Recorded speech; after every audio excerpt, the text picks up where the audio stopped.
Bueno, buenas noches a todos, ¿cómo están? Estamos desde el Colegio de Médicos, primera circunscripción de acá de Santa Fe. Hoy es lunes 13 de octubre.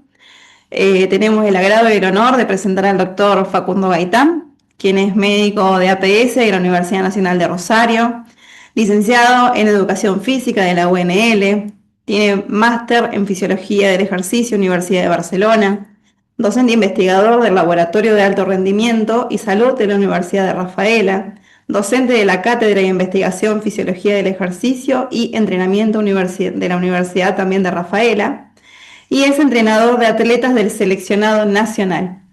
Paco, todo tuyo. Gracias. Muchas Es, gracias por la presentación y gracias al Colegio de Médicos por la invitación. Yo siempre digo que la mayoría de las veces los pergaminos tirados arriba de la mesa no dicen nada si lo que vamos a contar no resulta interesante.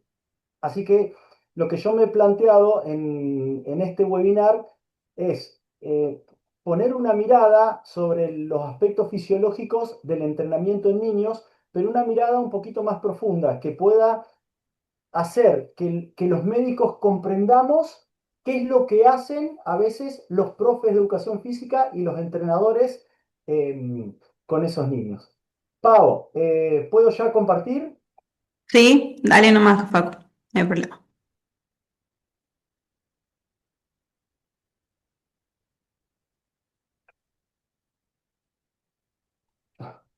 Bien.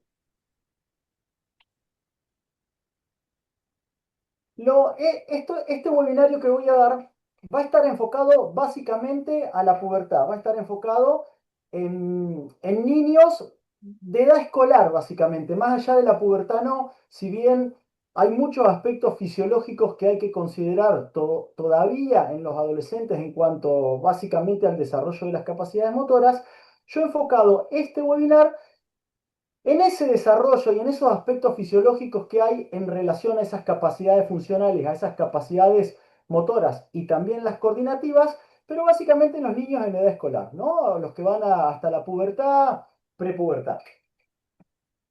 Y desde esa mirada vamos a ir abordando muchos de esos aspectos fisiológicos, pero sobre todo para que el médico vaya adquiriendo la misma mirada que vamos teniendo o que van teniendo los entrenadores y los profes de educación física sobre estos aspectos. Sobre todo porque hay algo que sucede y que sucede sobre todo en nuestra ciudad, en Santa Fe, es que la formación de los entrenadores, que además son profesores de educación física y de los licenciados en educación física, en el ámbito del entrenamiento infantil, es buena, es muy buena y a veces sucede que los licenciados en educación física, los profes de educación física, avanzan en áreas de la medicina, en áreas de la nutrición, en áreas de la fisiología, en áreas del entrenamiento y que a veces los médicos nos vamos quedando un poquito más retrasados en esos aspectos. Sí tenemos conocimientos muchas veces muy profundos, pero acotados, mientras que esas otras áreas, esas otras especialidades tienen conocimientos quizás no tan profundos, pero abarcan muchas áreas y cada vez se van metiendo en más áreas, incluso en las nuestras, ¿no? De la medicina. Uno de los primeros aspectos a considerar es la tipología de las fibras musculares en los niños. Mucho de lo que yo voy a ir conversando va a ir de la mano con el tipo de estímulo que debemos saber que los chicos deben recibir a esa edad. Sobre todo para qué? Para empezar a interactuar no multidisciplinariamente, sino interdisciplinariamente. Que si yo como médico recibo un chico en edad escolar que es deportista y que entrena un deporte buscando rendimiento, no me debo quedar en la multidisciplina donde yo voy a verlo solo como chico, el entrenador como entrenador, el padre como padre, sino que yo debo interactuar con esos otros profesionales para poder comprender y trabajar en conjunto. Yo sé que a veces eso requiere un poquito más de tiempo, que a veces es engorroso, que a veces no lo tenemos, pero quizás con 10 minutos de una comunicación se puede generar esa interdisciplina.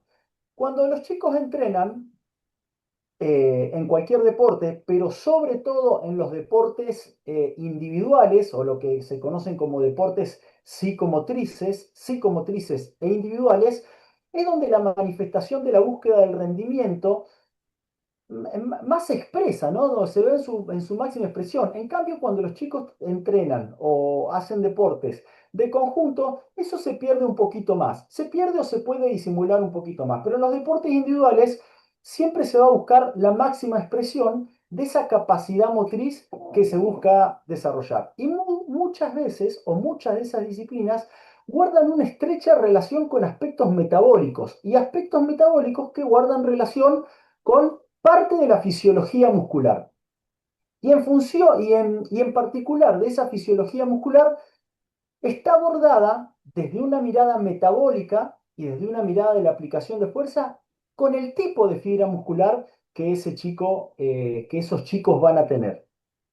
Es así que eso ya comienza a diferenciarse en el periodo embrionario. La diferenciación del tipo de fibra muscular comienza en la tercera semana embrionaria.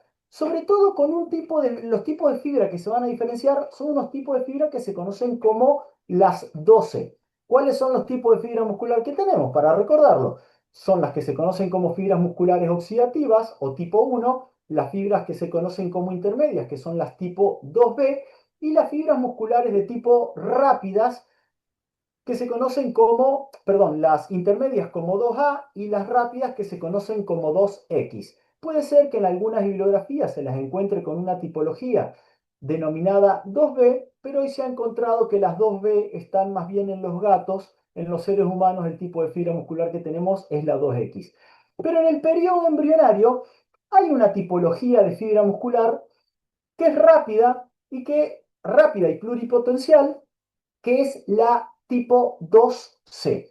Ese tipo de fibra muscular va a terminar de diferenciarse cerca de la pubertad, ¿no es cierto? O un poquito más allá de la pubertad. Ya a los 3 años de edad van a estar casi todas diferenciadas, pero un 10% no va a estar diferenciada en la pubertad y van a terminar de diferenciarse en ese momento. ¿Y de qué va a depender por qué se diferencian? Porque se diferencien por rápidas o lentas. Va a depender del tipo de estímulo que esos niños reciban durante esa edad. ¿Dónde va a recibir el tipo de estímulo prioritariamente? En las clases de educación física escolar. Es ahí donde las currículas educativas de educación física ya tienen plasmado el tipo de estímulo que debe recibir el chico en función de su fase sensible en primer grado, en la salita de 3, en la salita de 4, en sexto grado, en cuarto grado. Todo eso ya está escrito. El Ministerio de Educación en las currículas de educación física ya lo tiene estipulado en función del desarrollo biológico del niño.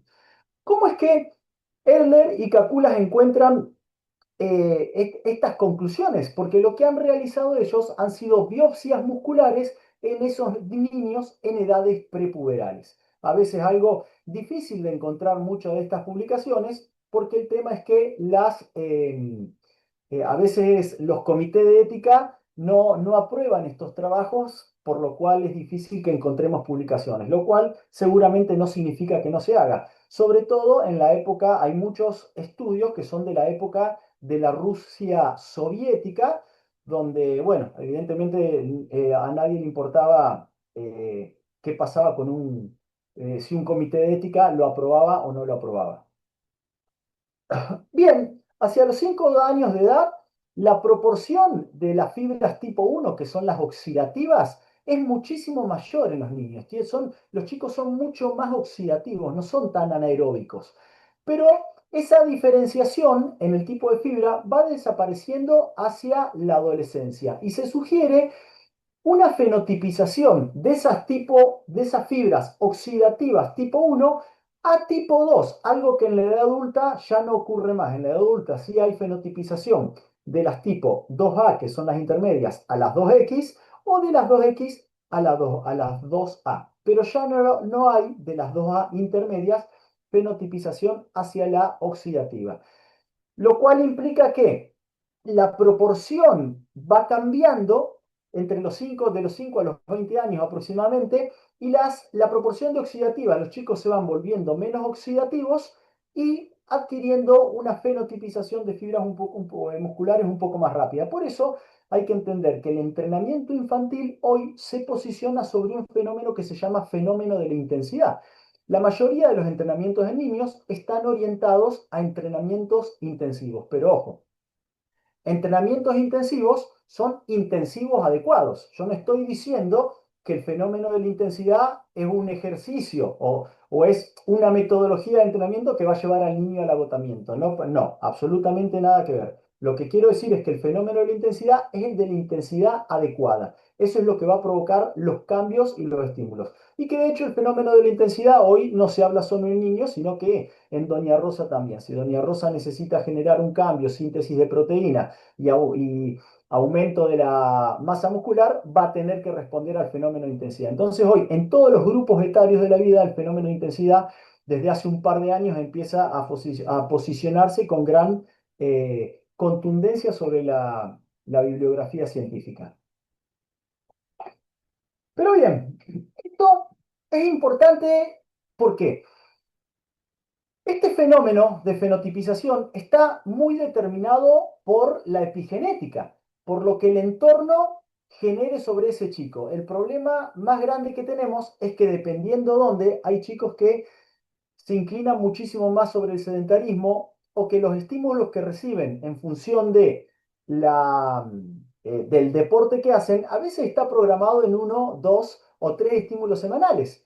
Eso ocurre mucho en los chicos de ciudad. Sin embargo, en los chicos de pueblo, incluso en Santa Fe, a mí me toca además ser profesor de educación física en un pueblo, que es Jambi Campbell, eso que teníamos nosotros, cuando nosotros digo yo de mi edad, que tengo 50 cuando éramos más chicos, que estábamos más en la calle, más en el barrio, más trepando árboles o saltando tapiales o lanzando piedras, generaba un estímulo que generaba eh, mecanismos de adaptación mucho más importantes, sobre todo desde ese fenómeno que yo marco de la intensidad. Esos mecanismos epigenéticos que son los que nos van a terminar determinando. ¿Y por qué marco estos mecanismos epigenéticos? Porque parte de esos mecanismos están muy determinados por lo que nosotros, como padres o como profe de educación física o como médicos, determinemos o apliquemos sobre esa población en edad escolar. ¿Por qué? Sobre todo por ese proceso que es el proceso de mielinización, donde esos axones que tienen esas vainas de grasa que generan esos impulsos saltatorios donde se desarrolla la máxima velocidad de ese desarrollo, son los que se van a desarrollar en esa etapa. Sobre todo, esto comienza en la salita de 3 grados, en la salita de 3 años hasta primer grado. Ahí yo pongo que ese proceso de mielinización es imprescindible para el aprendizaje, pero no solo es imprescindible para el aprendizaje motriz, sino para el aprendizaje cognitivo. Por lo cual aquí, la actividad motriz, la actividad motora, el ejercicio y el deporte en niños son contributivos del desarrollo neurológico del niño, no solamente del desarrollo deportivo. Sobre todo porque las tres áreas que más mielinización y más redes o más dendritas van a generar para comunicar neuronas con neuronas, sobre todo en la etapa escolar, van a ser la literatura, la matemática y la educación física o la actividad o el aprendizaje por el movimiento. Y ese mayor periodo de plasticidad neuronal es el que se va a dar en esos 6 primeros años de vida, sobre todo de 0 a 3. Pero de 0 a 3 existe un aprendizaje que es bastante espontáneo. El tema es lo que voy a sostener yo después de los 3 años y después de los 6 años. ¿Por qué?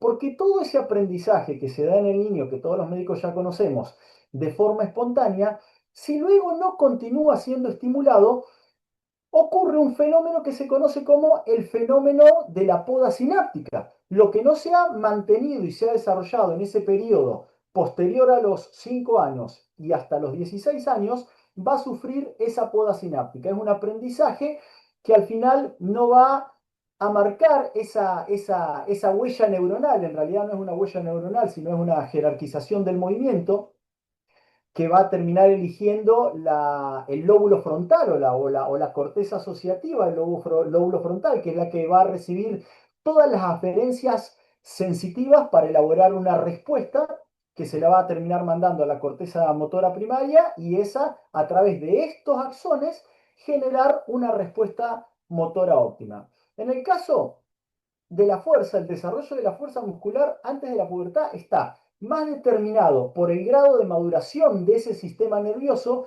y el proceso de mielinización que por la hipertrofia muscular. ¿Por qué?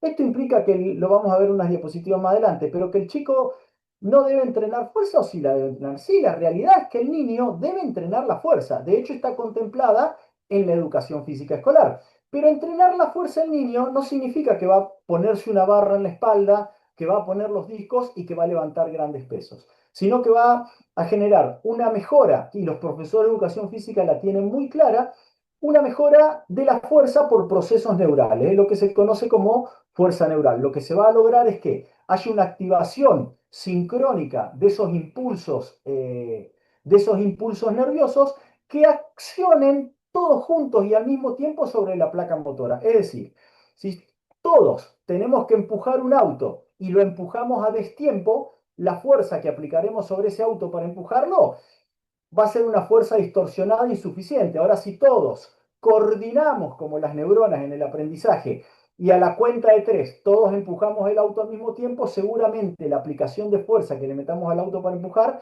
va a ser óptima. Y eso no significa que cada uno de los que empujamos tengamos que levantar peso para entrenar fuerza, sino que significa que todos empujemos al mismo tiempo. Bueno, básicamente la fuerza neural tiene que ver con eso, con una coordinación intramuscular a partir de que todas las neuronas accionen sobre las motoneuronas, básicamente sobre la placa motora de la fibra muscular, para que todas esas fibras se activen al mismo tiempo.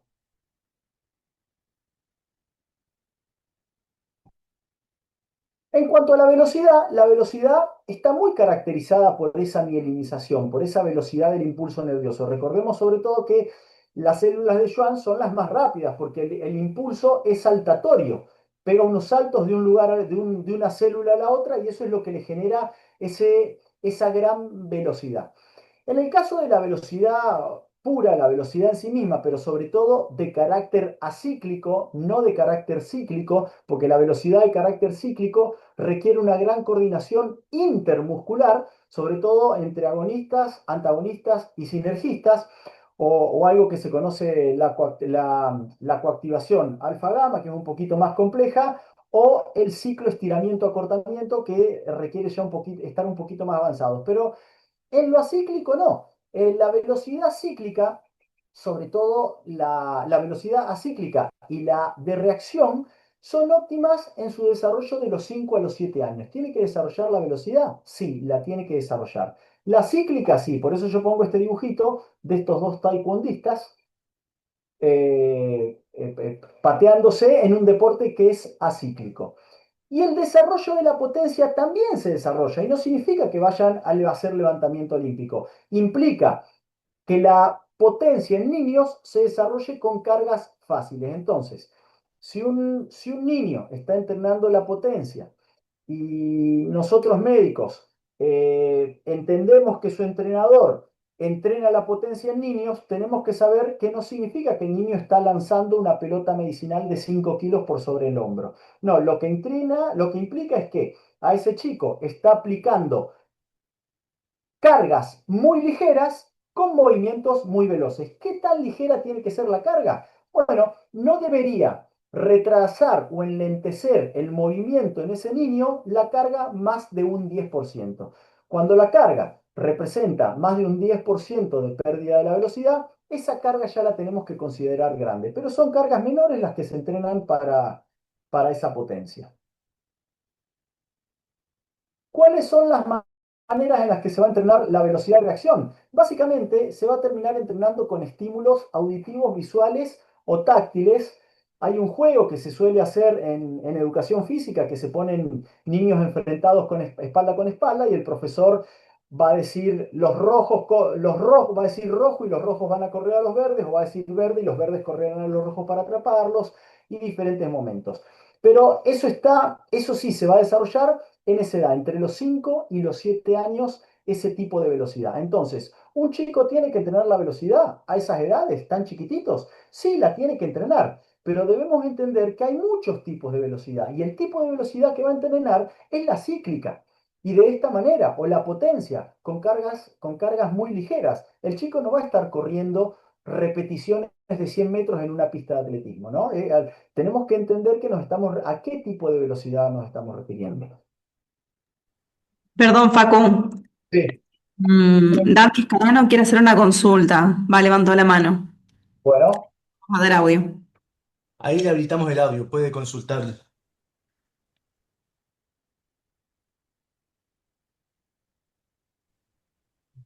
Dante, ¿vas a hacer alguna consulta? ¿Que tenés la mano levantada? ¿O fue accidental?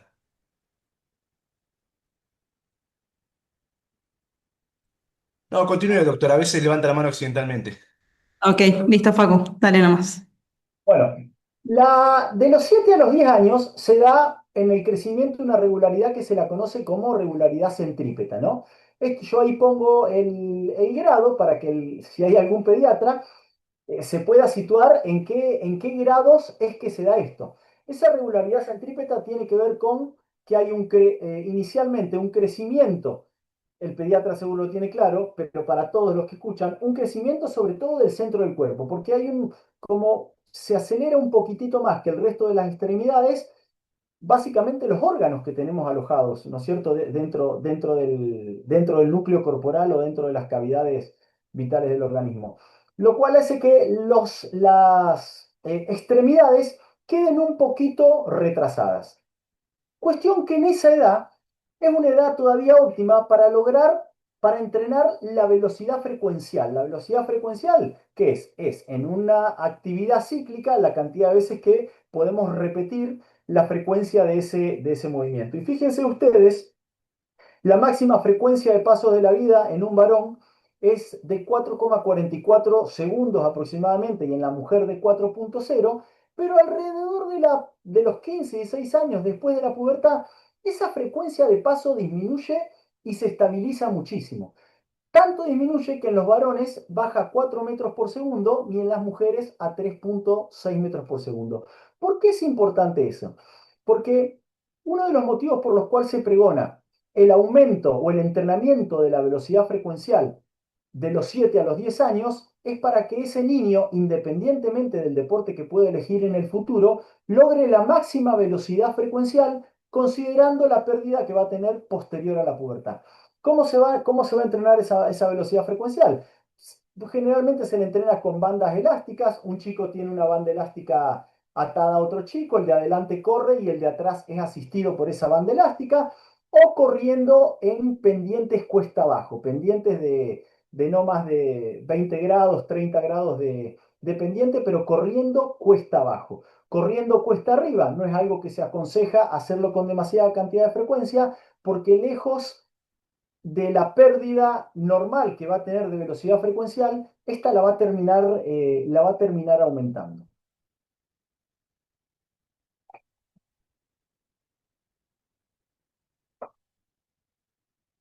Perdone, pero es que tengo dos pantallas y voy cambiando el mouse, por eso a veces demoro. De los 9 a los 12 años, esto lo sabemos, bueno, todos los pediatras y los médicos lo tienen clarísimo, pero por si hay alguien que no es del ámbito médico, para aclarárselo, de los 9 a los 12 años hay una aceleración en el crecimiento, primero en las niñas y luego en las niñas. Entonces, acá nosotros nos vamos a encontrar, sobre todo que ahí ya las extremidades empiezan a homogeneizarse con la velocidad, con el crecimiento centrípeto, pero hay muchísimas torpezas coordinativas. Los niños a esa edad son torpes. Y torpes no es un estigma, sino torpes es la definición de esa falta de coordinación. ¿Por qué? Porque el esquema corporal que traían previamente a la pubertad, ¿qué es el esquema corporal? Es lo que en su cerebro indican su cuerpo dentro del espacio registrado. El problema es que ese estadio, ese crecimiento acelerado, desestructura el esquema corporal. Entonces, es necesario repetir a veces muchas de esas ejercitaciones, sobre todo cuando son de componente técnico, para lograr esto que se llama la reestructuración del esquema corporal. No es que es volver a aprender, porque en su cerebro esos movimientos ya han dejado esa huella motriz, sobre todo eh, a nivel automático, los que no requieren participación de la conciencia. El problema es que esa huella está hecha con un esquema corporal que no termina siendo el actual. Entonces hay que volver a marcar esa huella, a formarlo, para que se rejerarquice el movimiento. No significa que una huella motriz se va a borrar, no, en realidad siempre van a quedar todas las huellas motoras. Lo que pasa que las horas de práctica, sobre todo de los aspectos técnicos, de los ejercicios que tienen aspectos técnicos, lo que más van a hacer en realidad es jerarquizar, es elegir cuál es la huella motora ideal para ese movimiento que pueda querer desarrollar.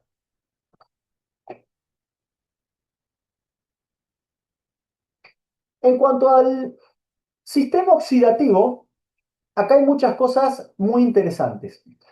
Uno es que, fíjense que la diferencia arteriovenosa entre los 8 y los 12 años es de 15,2 mililitros.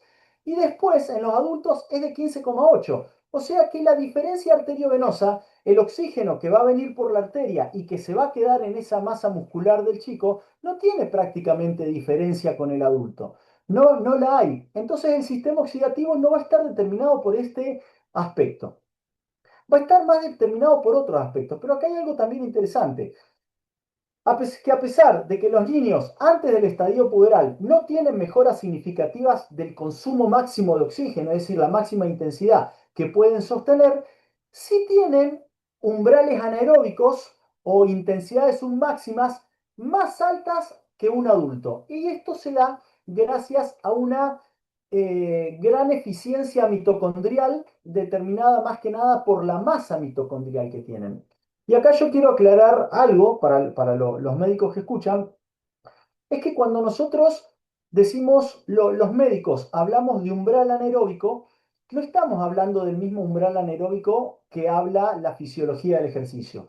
Porque hay un umbral anaeróbico que ha quedado, que fue el umbral de Wasserman, cuando él determina los primeros cambios ventilatorios en pacientes cardiópatas y con trastornos pulmonares, sobre todo que evalúan la concentración de lactato y ve que comienza una transición de acidosis metabólica a lo que Wasserman llama el umbral anaeróbico. Más resulta que un tiempo después, ya otro médico dedicado a la fisiología del ejercicio, que era Kinderman, encuentra que si la actividad seguía aumentando de intensidad, había un segundo umbral ventilatorio o umbral del lactato, a lo que Kinderman termina definiendo como el verdadero umbral anaeróbico. Entonces, tenemos que saber que hay dos umbrales. Uno es el primer, que lo vamos a definir como primer umbral y segundo umbral solamente.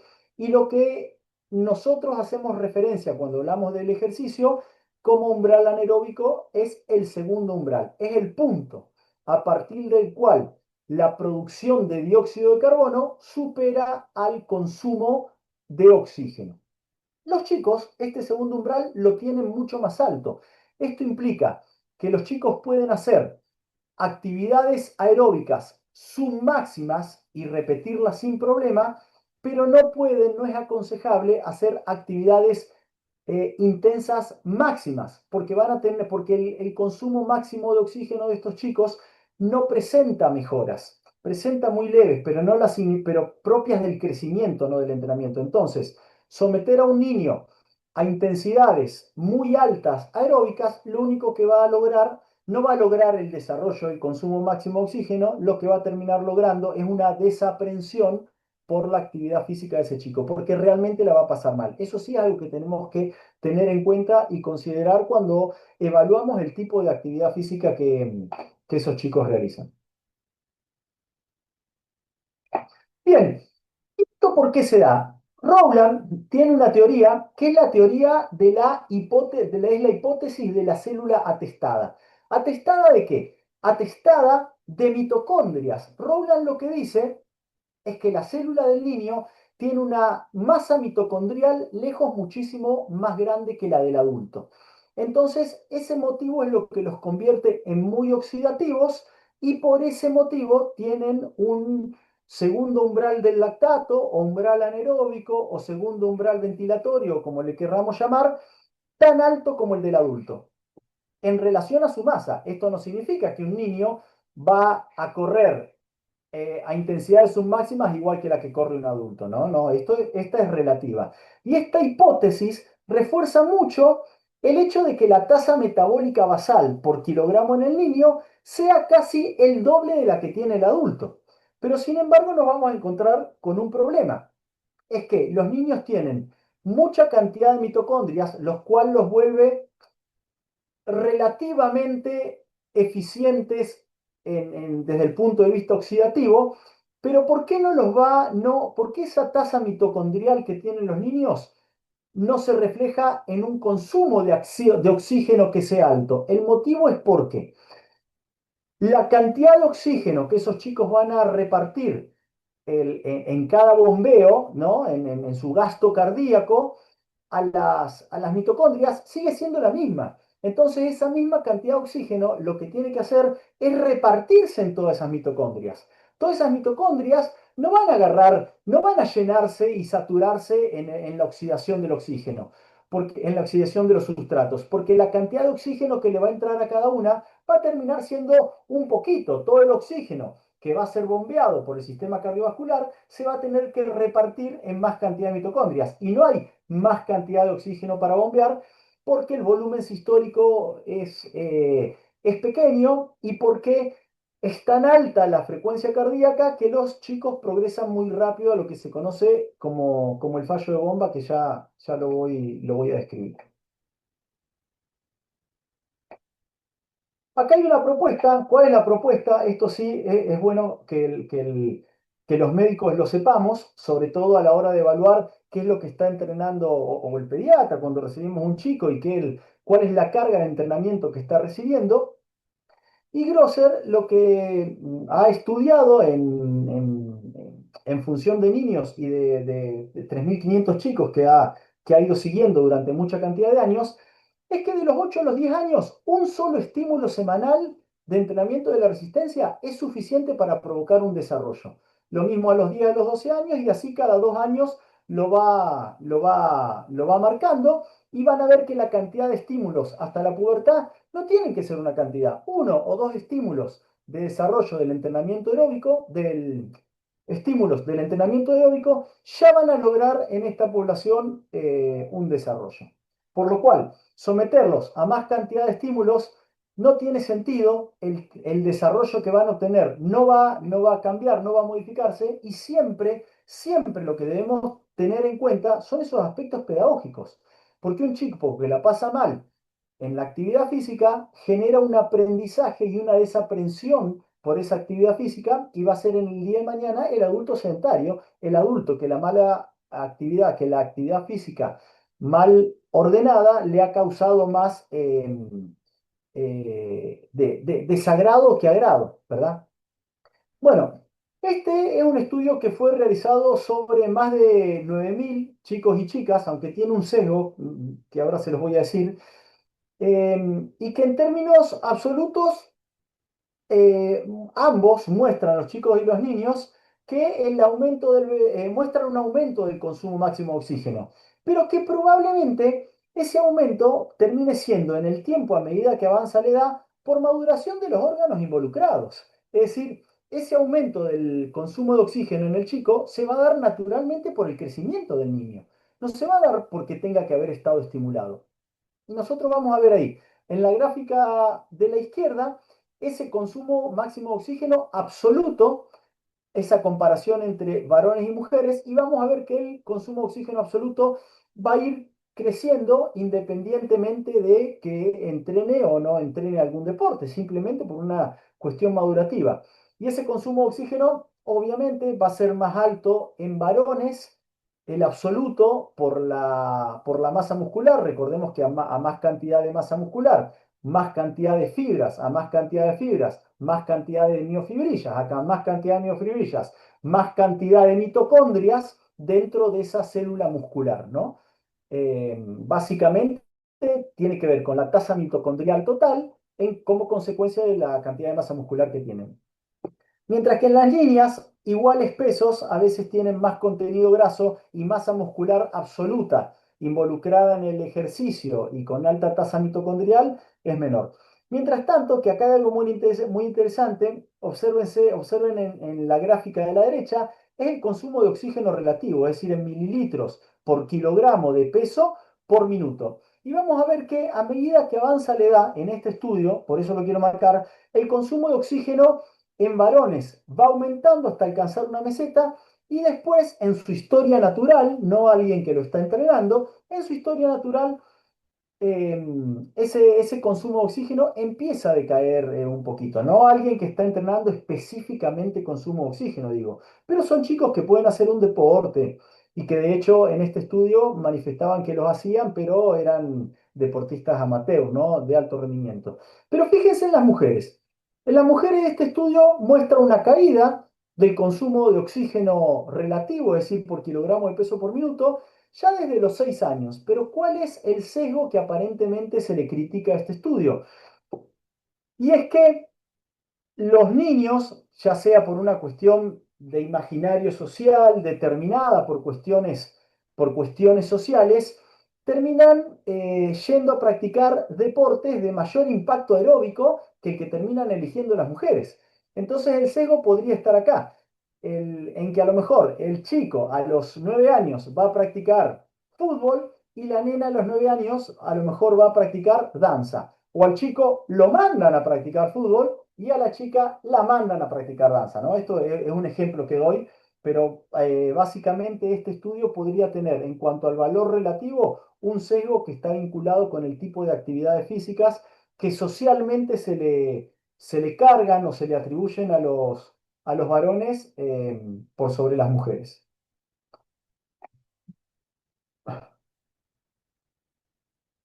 Bueno, yo hablaba de que el consumo de oxígeno aumenta muy poquito y básicamente fíjense en esta gráfica lo que nos representa es un test incremental, un test donde van subiendo la intensidad de a poquito y cómo es el comportamiento de ese volumen sistólico. Fíjense que a medida que aumenta la actividad, el volumen sistólico claramente va aumentando, ¿no es cierto? Porque hay más distensibilidad de las paredes del ventrículo izquierdo, ahí hay una comparación entre niños y adultos, en ambos aumenta, pero en adultos aumenta un poquito más. ¿Por qué en adultos aumenta un poquito más en relación a los niños? Porque como el volumen sistólico de los niños es bajo, este volumen sistólico tienen que sostenerlo a expensas de la frecuencia cardíaca. El tema es que cuando la demanda de oxígeno se va haciendo alta, la frecuencia cardíaca es muchísimo más alta, va aumentando muchísimo. Sabemos que hasta la pubertad prácticamente no hay muchos cambios en la frecuencia cardíaca máxima de un niño, pero que pueden estar en 210, 215, 220 a máximas intensidades. ¿Cuál es el problema?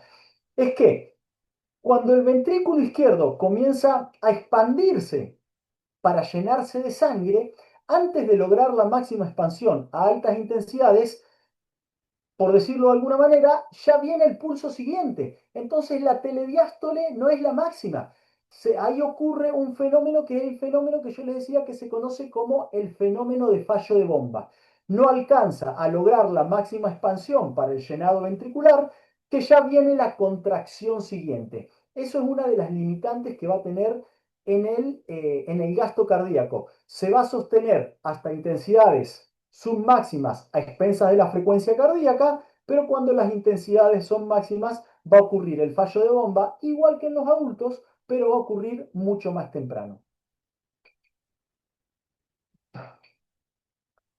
Por otro lado, tenemos que la ecuación de Fick nos dice que el consumo máximo de oxígeno va a ser ese gasto cardíaco por la diferencia arteriovenosa de oxígeno. Y acá volvemos a ver una gráfica en niños y adultos y vemos que en una intensidad creciente el comportamiento del consumo máximo de oxígeno, básicamente la linealidad o el incremento se van a dar proporcionales tanto en niños como en adultos. Pero recordemos esa diferencia. es que el niño no solo va a entrar en fallo de bomba antes, sino que ese gasto cardíaco se sostenía a expensas de la frecuencia cardíaca, sino que además esa cantidad de oxígeno que reparte, esa cantidad de oxígeno que envía, se reparte en más cantidad de mitocondrias. Entonces, si bien tiene una alta tasa mitocondrial, son ineficientes muscularmente por la cantidad de oxígeno que pueden meterle esa mitocondria. Entonces no van a poder estar quemando glucosa o todos los combustibles o sustratos que se oxidan ese sistema, en el sistema aeróbico.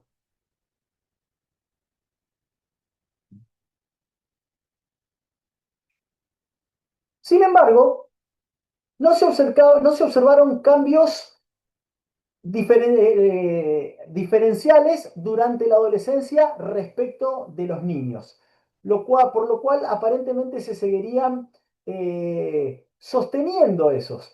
Hay un estudio que hicieron Erickson y colaboradores, que es este que marca acá, que entre los 11 y los 13 años hay aumentos del VO2 en niños, pero por esa maduración centrípeta que yo les marcaba, los órganos empiezan a crecer de tamaño y en ese momento ese consumo de oxígeno termina apareciendo, pero por una cuestión madurativa.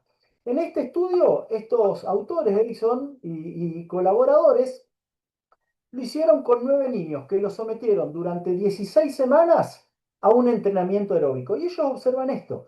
Los cambios del consumo máximo de oxígeno se dieron por una cuestión madurativa y sensible a las adaptaciones agudas y crónicas al entrenamiento en estas edades puberales y prepuberales. Pero las diferencias arteriovenosas de oxígeno no sufrieron modificaciones. Mientras que en las intensidades submáximas se ven beneficiados con altos umbrales anaeróbicos, el consumo máximo de oxígeno se vuelve una etapa sensible para su desarrollo recién después de la pubertad, donde esos órganos, básicamente el corazón el gasto cardíaco se va a ver favorecido por la maduración de esos órganos. Posteriormente a la pubertad, el alto aumento de la masa muscular dada por las concentraciones de somatotrofina u hormona de crecimiento y de testosterona, ahí sí van a generar otro aumento, es otra fase sensible para el entrenamiento del consumo de oxígeno, porque va a haber un aumento más considerable de la masa muscular con la cantidad de mitocondrias y eficiencia que va a haber. La masa mitocondrial va a empezar a disminuir en los chicos a esa edad, pero esas mitocondrias sí van a ser eficientes y la cantidad de oxígeno que van a terminar recibiendo va a ser máxima. Entonces, el momento ideal para el consumo máximo de oxígeno en niños, como fase sensible, va a estar ahí, entre los 14 y los 17 en mujeres y entre los 15 y los 18 en varones. Sobre todo que la ganancia de consumo máximo de oxígeno que tengan esas etapas son las que van a determinar dos cosas. Por un lado es la calidad de vida en el adulto y por otro lado es son parámetros dentro del rendimiento deportivo absolutamente para cualquier deporte, independientemente de que el deporte sea un deporte de consumo máximo de oxígeno o no. Sobre todo, ¿por qué? Porque van a ser mucho más eficientes metabólicamente a esos chicos. Otro de los factores que terminan influyendo en esa cantidad de oxígeno que se va a repartir o que básicamente va a entrar en la telediástole, es la compliance que va adquiriendo ese chico, ¿no? Vieron que ahí tenemos las dos placas radiográficas. Los niños tienen esa horizontalización de las costillas que no permite la misma expansión. A ver, la misma expansión que va a permitir el adulto. Yo puse esas dos gráficas, no sé si pueden verme a mí en la imagen, pero la mecánica respiratoria del adulto se llama como en asa de balde, como una manija de balde. Al expanderse, expanden, pero aparte es como que levantan hacia arriba, como si fuera una manija de un balde. Hace esto esa parrilla costal, mientras que en el niño la falta de compliance lo que hace es este tipo de expansión. El adulto tiene esta expansión, por supuesto, pero aparte hacia el frente en asa de balde.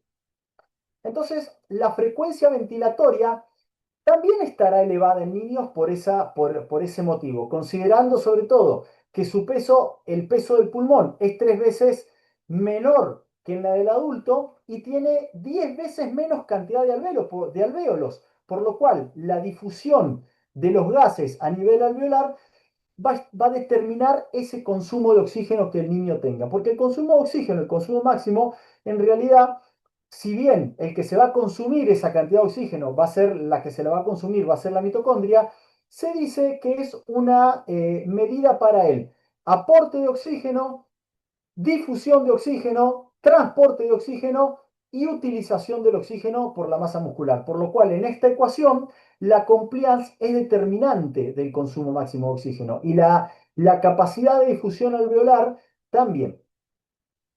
Em, a los 6 años aproximadamente, bueno, la frecuencia ventilatoria en el adulto en reposo va a estar entre los 12 y los 14 ventilaciones por minuto, mientras que en un niño a los 6 años de edad es posible de encontrar ventilaciones por minuto que van a estar entre los 24.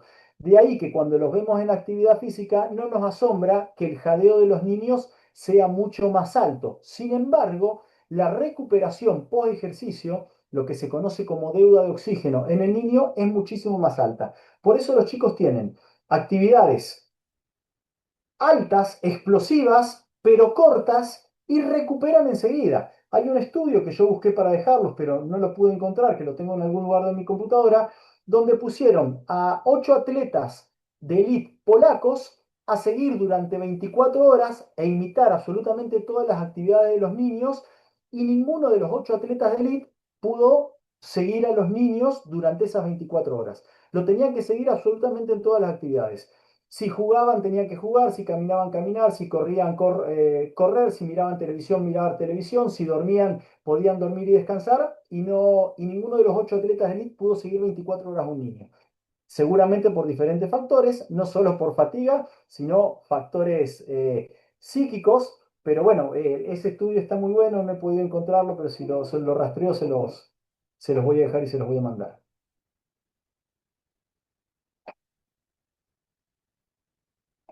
La respuesta a la ventilación pulmonar. En esfuerzos submáximos, el BT1, ¿qué es el BT1? El BT1 es el primer umbral del ventilatorio, que es lo que antiguamente Wasserman llamaba umbral anaeróbico, ¿no es cierto? El BT1, el primer umbral ventilatorio, que coincide con el primer umbral del lactato, se encuentra en torno al 60% del consumo máximo de oxígeno. Y en adultos también se encuentra en torno a ese porcentaje del VO2. En adultos va a estar entre el 50 y el 70. En adultos sedentarios el primer umbral va a estar en el 50, en deportistas ocasionales en el 60 y en deportistas de élite más o menos en el 70. ¿Qué es lo que determina ese primer umbral ventilatorio? En ese primer umbral ventilatorio, el combustible predominante, tanto en niños como en adultos, van a ser las grasas. Por eso no hay elevación del lactato, ni hay elevación significativa de la frecuencia ventilatoria, porque todavía no aparece esa transición aeróbico-anaeróbica donde el equilibrio ácido-base hace necesario aumentar esa frecuencia ventilatoria para la eliminación del dióxido de carbono, ¿no es cierto? Pero bueno, ese primer umbral está determinado por el uso de las grasas, lo cual lo hace eficientemente, metabólicamente muy eficiente, sobre todo con esa alta masa mitocondrial, ¿no? Ahí lo que nosotros vemos en esa gráfica, fíjense, lo que vemos en azul es el volumen expiratorio por kilogramo de peso que va a ir disminuyendo con la edad, lo mismo que la frecuencia respiratoria, a diferencia de la máxima frecuencia cardíaca, va a ir disminuyendo con la edad, pero fíjense ahí que el BT1 no cambia, el primer umbral del lactato o el primer umbral ventilatorio. Pero además hay otra cosa, que no se confunde el BT1 con el BT de volumen tidal, es que además el volumen tidal en ejercicios máximos se sostiene a expensas de la frecuencia ventilatoria, lo que se correlaciona ¿Con qué problema? Con una fatiga temprana de los músculos respiratorios, porque gran parte de ese consumo de oxígeno en los niños con elevada frecuencia ventilatoria se lo llevan los músculos respiratorios. Entonces, a veces exponer a los niños a actividades muy por arriba del primer umbral ventilatorio o arriba del segundo umbral ventilatorio, todo lo que sea arriba del segundo umbral ventilatorio o segundo umbral de lactato o umbral anaeróbico, son actividades no anaeróbicas, son actividades aeróbicas de máximo consumo de oxígeno. Lo que pasa es que hay una participación de la glucólisis rápida a nivel del citosol, pero son predominantemente aeróbicas. Ya a partir de un minuto de máxima intensidad, el 50% de la energía está aportada por el sistema oxidativo. Pero bueno, ¿cuál es el problema? Es que la frecuencia ventilatoria es tan alta en niños que a diferencia de los adultos, la musculatura respiratoria se lleva un porcentaje muy alto del consumo de oxígeno. Por eso exponerlos a esas actividades y es al cuite, porque en realidad los chicos no van a mejorar su consumo máximo de oxígeno, lo que van a hacer es fatigar por sobremanera los músculos respiratorios. Y los músculos respiratorios también generan acidosis metabólica. Y exponer a un niño a acidosis metabólica no tiene ningún sentido desde el punto de vista madurativo y fisiológico por algo que ahora ya les voy a mencionar. Por otro lado,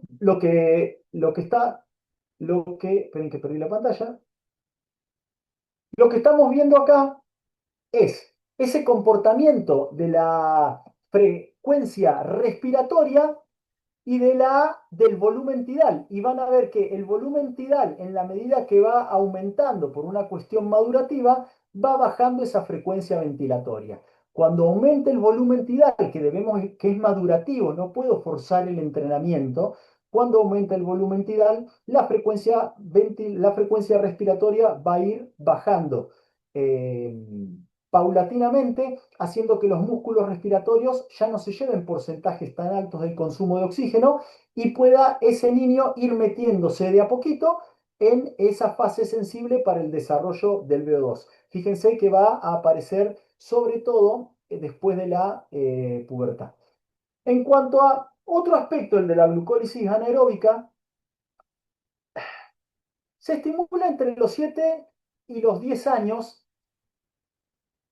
Pero el problema en el que si bien se puede estimular es que la magnitud de la duración del ejercicio no tiene que hacer algo que se conoce como agotar la vía. Es decir, la duración que tiene la vía de la glucólisis anaeróbica o glucólisis citosólica no la vamos a llevar en los niños al extremo, sino que en los niños se va a entrenar menos. Si la glucólisis anaeróbica en un adulto a máxima intensidad es tolerable hasta los 40 segundos, el niño va a entrenar la glucólisis anaeróbica, pero no lo vamos a exponer a la acidosis metabólica extrema.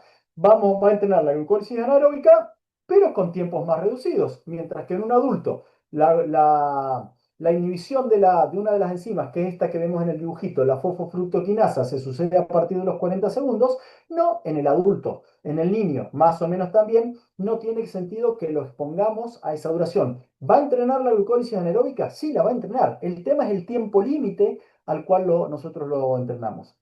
Y acá yo hice este dibujito de la pared solo para ser gráfico y recordar algunas cuestiones de fisiología que hemos visto cuando estudiamos nosotros en la carrera.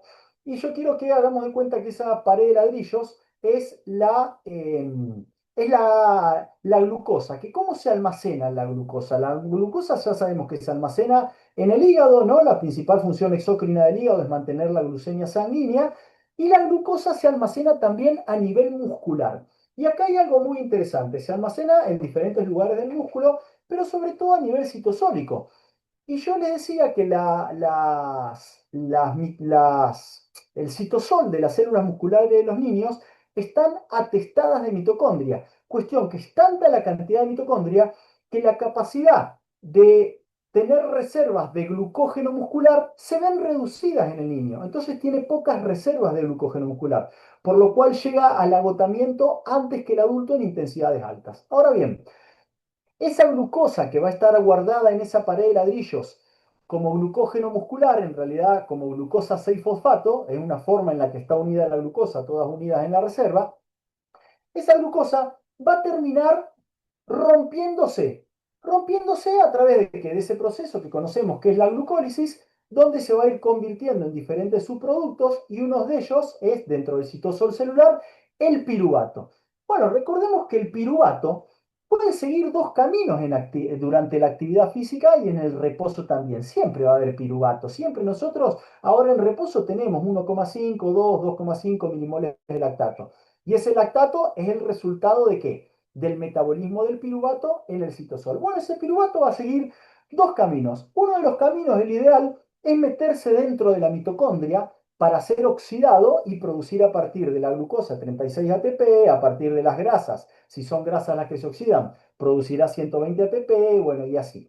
Pero el problema es que cuando la cantidad de oxígeno que tiene la mitocondria es inferior a la cantidad de piruvato que se está produciendo, ahí hay una imposibilidad de seguir oxidando piruvato. ¿Ese piruvato dónde se va a oxidar? ¿Dónde se va a concentrar? Se va a concentrar en el citosol celular para después convertirse a lactato. ¿A lactato gracias a quién? Gracias a una enzima que es la lactato deshidrogenasa. La lactato deshidrogenasa es una enzima que en el niño tiene muy poca actividad porque está inmadura. ¿Cuál es el problema de que tenga poca actividad?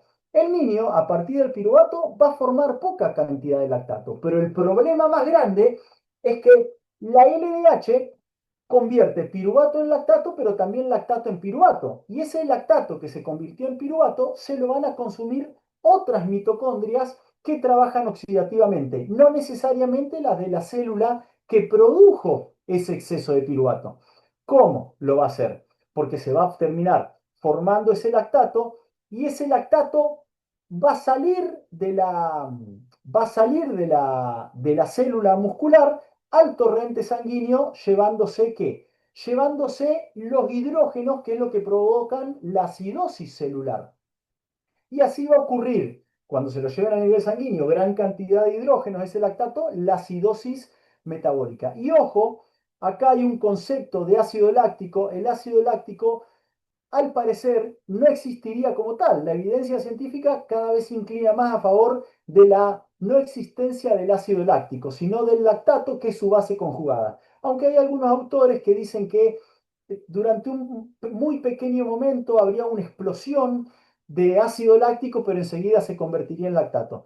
Pero la acidosis metabólica no la produce el hidrógeno que perdería ese ácido láctico. La acidosis metabólica la producen los hidrógenos que quedan con la hidrólisis del ATP. La hidrólisis del ATP, recordemos que es esa molécula de agua que se adiciona al adenosin trifosfato y que lleva un hidrógeno. Cada que se rompe un ATP, se libera un hidrógeno. Se rompen tantas cantidades de ATP por unidad de tiempo en las intensidades altas, que claro, se liberan muchos hidrógenos y ahí hay gran acidosis metabólica, gran acidosis celular, que el lactato se va a llevar el hidrógeno para afuera y ahí va a ocurrir la acidosis metabólica y después, bueno, se va a terminar amortiguando por los bicarbonatos y en ese equilibrio ácido-base yéndose dióxido de carbono por respiración y quedando agua metabólica.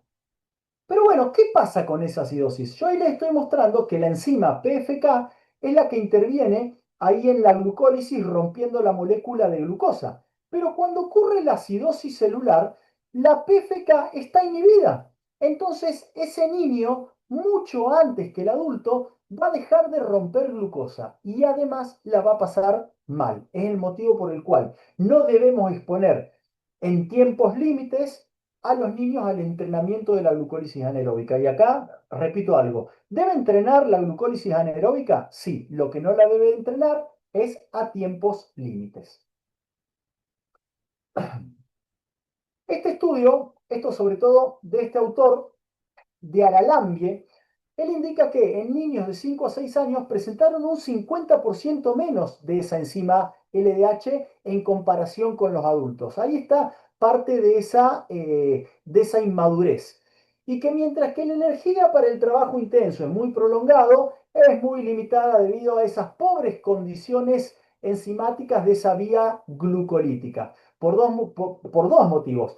No solo que va a tener déficit de LDH y no solo que la acidosis va a inhibir a la fosfofructoquinasa, sino que además los niños son pobres en fosfofructoquinasa. O sea, de por sí que ya no pueden acelerar el proceso de la ruptura de la molécula de glucosa, sino que encima se van a encontrar con que la PFK va a estar inhibida. Por eso, Aralambio lo que expresa, y que es lo que a mí me parece dejar claro, es que estimular la vía metabólica lactácida o anaeróbica láctica conocida a edades tempranas es inútil. ¿Por qué es inútil? Porque no voy a lograr más desarrollo. ¿Debo estimularla para sostenerla? Sí, debo estimularla para sostenerla. ¿A tiempos límites? No, a tiempos límites no, porque no voy a lograr desarrollar nada. A edades tempranas es inútil. Aguanten que no me queda mucho, no se me aburran. A los 10 años, a partir de los 10 años, hay un aumento de la velocidad media, ¿no? Sobre todo la de traslación. Pero esa mejora de la velocidad depende básicamente de adaptaciones neurales, no de la fuerza muscular, sino de eso que yo mencionaba al principio, de con qué velocidad ese impulso nervioso acciona sobre la placa motora, estimulando todas las fibras al mismo tiempo. Pero no solamente estimulando las fibras al mismo tiempo, sino generando una entrenabilidad de un ciclo que se llama el ciclo acortamiento-estiramiento y sobre todo de la coactivación alfa-gama que se da a nivel de las motoneuronas intermedias en la médula espinal. Eso se logra entrenando, ¿verdad? Y es a partir de este momento donde, además de la velocidad cíclica, voy a entrenar la velocidad media. La velocidad cíclica es la máxima. La velocidad media son velocidades submáximas que puedo sostener en el tiempo, tratando siempre de no agotar la vía. Recuerden, ¿qué es no agotar la vía? No llevarlo a tiempos límites. Queda poquito.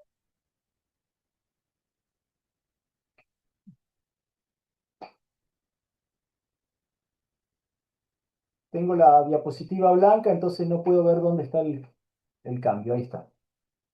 Bueno, acá hay algo también que yo les mencionaba al principio. El niño, a diferencia del adulto, tiene un déficit de oxígeno más cortito. ¿Qué es el déficit de oxígeno? Eso que estamos viendo ahí. El déficit de oxígeno es la demanda teórica de oxígeno. Es decir, un chico de golpe se levanta de la silla y sale corriendo a intensidades del 70% del consumo máximo de oxígeno, pero sin embargo no significa que ya se levantó de la silla y en el primer momento está consumiendo cantidades de oxígeno equivalentes al 70% de O2. No, ¿no es cierto? La frecuencia cardíaca va subiendo de a poquito, la frecuencia ventilatoria va subiendo de a poquito, el consumo de oxígeno de la mitocondria va subiendo de a poquito, porque mientras tanto en ese momento del déficit de oxígeno, el músculo se va a abastecer del oxígeno que tiene mioglobínico, el oxígeno que está circulando dentro del músculo, y no del hemoglobínico. Pero ese déficit de oxígeno es muchísimo más cortito, porque la cantidad de oxígeno de mioglobínico que tiene el niño es menor. Pero alcanza ese estado estable del consumo de oxígeno en consecuencia mucho antes. Pero ¿dónde ocurre el estado estable del consumo de oxígeno? Ocurre a intensidades submáximas, no ocurre a intensidades máximas. Y de hecho el chico un niño no manifiesta consumo máximo de oxígeno, sino que lo que manifiesta un niño es el consumo, el VO2 pico, el consumo de oxígeno pico. ¿Por qué? Porque para hablar de consumo máximo de oxígeno se debe cumplir con un principio que es el principio de maximalidad. No vamos a explicarlo ahora porque es un poquito largo y no creo que les interese, pero básicamente guarda relación que una vez alcanzado el máximo consumo de oxígeno, los adultos podemos seguir aumentando la intensidad con el mismo consumo hasta que la acidosis metabólica no nos permite llegar. El niño llega a un máximo consumo de oxígeno, que no es real, sino que es pico, y enseguida debe detener la actividad. No puede cumplir con el principio de maximalidad. Pero la deuda de oxígeno también es más pequeña en niños, también es más corta. Eso hace que se recupere mucho más rápido. ¿Por qué es más corta? ¿Por qué tiene una alta tasa mitocondrial? Entonces, el poco oxígeno o el que le llega a cada mitocondria o el oxígeno que reparte queda con una alta todavía diferencia arteriovenosa. Del mismo modo, la frecuencia cardíaca también se recupera mucho más rápido y eso lo podemos visualizar. Pero se hipotetiza que eso es debido no a la gran recuperación del consumo de oxígeno, sino a que la concentración de las catecolaminas, la noradrenalina y la adrenalina en niños es mucho menor. Es más, en esfuerzos máximos, no submáximos, las concentraciones que se han encontrado plasmáticas de catecolaminas son hasta un 30% menos de las que se pueden encontrar en un adulto. En cuanto a la fuerza, nosotros en Santa Fe tenemos un profe de educación física que ha dado algunos webinars para el colegio, que es un experto en el entrenamiento de la fuerza en todos los grupos etarios. Diría que en la Argentina es el mejor que hay. Que forma muchos, además es docente de la licenciatura de Educación en Ciencias del Entrenamiento y es docente del Instituto de Educación Física, y forma muchos profesores con mucho conocimiento sobre el entrenamiento de la fuerza en niños. Por eso es que yo digo, es que hay que interactuar interdisciplinariamente, porque el conocimiento que tienen los profesores de Educación Física en estos aspectos son mucho superiores a lo que tenemos los médicos. Entonces necesitamos poder nutrirnos interdisciplinariamente de ese conocimiento. Bueno, de los 11 a los 14 años, o sea, está entre el sexto grado y el segundo año de la secundaria, aunque lamentablemente a veces en la secundaria la educación física cae de calidad, es el momento para estimularlo. Pero yo les quiero contar algo que es muy importante. Hay un estudio hecho por la Global Matrix, que lo ha hecho en diferentes continentes, y ha encontrado que en Sudamérica del 70 al 80% de los jóvenes no cumplen con las recomendaciones mínimas que tiene la OMS para el entrenamiento de la fuerza en niños, ya sea en la clase de educación física o en el deporte que elijan. Esto es bastante un problema. Yo ahí cito a Diego Alonso que dice que el entrenamiento de la fuerza en niños mejora la densidad mineral ósea, sobre todo en aquellos que no la entrenan, minimizando el deterioro en la edad adulta. Pero aparte les cuento algo muy interesante, y es que el 25% de la masa ósea de la vida adulta se produce en este periodo de entre los 11 y los 14 años. De ahí la importancia futura del entrenamiento de fuerza en los niños. Pero además, esto no solo tiene que ver con el rendimiento deportivo, con diferentes miradas desde las cuales lo podemos abordar. Esto tiene que ver con la descompresión de los sistemas de salud, sobre todo con una cantidad de patologías que, si estuvieran abordadas por estas medidas higiénico-dietéticas que la mayoría de las guías nos dicen que tenemos que tener en una cantidad de patologías con los pacientes, y que a veces los médicos inferimos que el paciente no las va a cumplir o no las va a realizar y pasamos a veces muy rápido a la medicación, en realidad descomprimirían terriblemente desde el punto de vista económico y desde el punto de vista poblacional a esos sistemas de salud. ¿Cuáles son las adaptaciones al entrenamiento? El entrenamiento de la fuerza con cargas provoca muy pocos efectos nocivos. Eso de que se habla que el niño que entrena la fuerza se queda enano, sabemos que eso no es así. Sí, el entrenamiento de la fuerza con cargas altas podría generar alteraciones en el crecimiento, sobre todo a nivel de las epífisis, cuando todavía no están del todo osificadas. Pero rescatemos algo, que el entrenamiento de la fuerza con niños es un entrenamiento de la fuerza neural. Y los profesores de educación física, al menos en esta ciudad, lo tienen clarísimo eso. Un niño que va a entrenar la fuerza, aunque vaya a un gimnasio, tenemos que saber los médicos que es muy probable que el tipo de fuerza que entrene sea el de la fuerza neural. Sobre todo porque hoy los profesores de educación física están muy determinados por la calidad del docente que tienen. Sí, tenemos un problema muy grande cuando los niños que entrenan la fuerza no lo entrenan con profesores de educación física o con licenciados de educación física o licenciados en ciencia del ejercicio. Porque el conocimiento de estos fundamentos fisiológicos no se adquiere en un curso de técnico de levantamiento de pesas o en un curso de instructorado de la fuerza. Esto se adquiere en otro ámbito académico. Entonces, sí tenemos que conocer cuando tenemos niños en nuestro consultorio que entrenan la fuerza, ¿con qué tipo de profesional entrenan la fuerza? Eso sí es determinante, porque si el profesional no es el formado, ahí sí esas epífisis van a tener consecuencias. Consecuencias en nosificaciones que pueden terminar siendo tempranas, consecuencias en microfracturas que se han registrado o consecuencias en fracturas. Por otro lado, el entrenamiento de la fuerza no determinaría una ganancia significativa de la masa muscular, sino lo que determinaría es una coordinación de esas de las cuales yo les hablaba, no solo intramuscular, sino además intermuscular cuando tienen que trabajar varios músculos en forma sinérgica o músculos sinergistas o músculos fijadores que necesitan generar una fijación de una articulación para la aplicación de una carga de otros segmentos corporales. Bueno, acá yo ya les dije lo de las epífisis y además he encontrado que si las cargas son adecuadas, el riesgo de lesión es extremadamente bajo. El riesgo de lesión por la aplicación de las cargas. Pero bueno, rescatemos que ese tipo de fuerza que va a obtener el niño es una fuerza de carácter neural. Y acá voy a finalizar con una diapositiva que de todo lo que yo dije, como docente o como profesor de educación física, tengo que decirles qué es lo más importante, y es que el entrenamiento del rendimiento debe efectuarse por propia voluntad del niño. El niño que no lo quiere, no lo debe hacer. Que el entrenamiento debe realizarse en consonancia con la edad biológica y no con la edad cronológica, que el entrenamiento no debe suponer un lastre para la actividad escolar.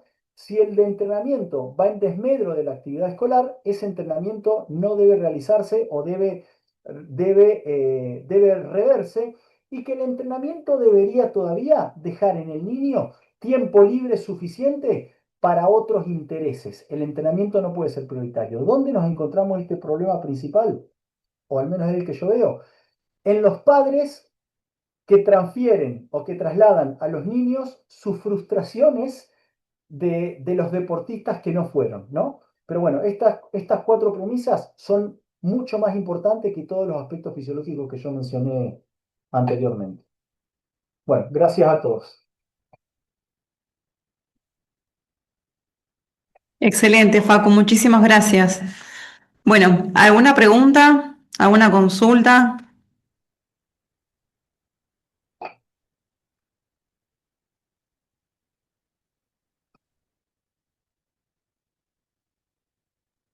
Si quieren la pueden escribir acá en el chat también.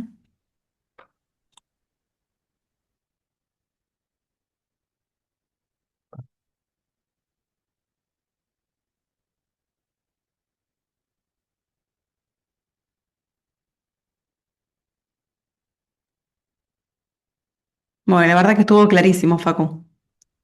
Bueno, Súper claro, aparte por todo, bien fisiología del niño, espectacular. Dentro de los rangos de edad y demás, muy bueno. bueno, Pau, yo no sé si la bibliografía la necesitan para dejarla a disposición, pero bueno, se las mando después Sí, al colegio. mañana porque quizás por ahí después vaya decantando un poco más la información y vayan preguntando después. Bueno, listo. Así que muy bueno, Facu, muchísimas Pau, gracias. gracias a vos, gracias al colegio, gracias a todos. Muchos éxitos. Chao, Facu, gracias. Chao, Chau, hasta chau, chau. pronto.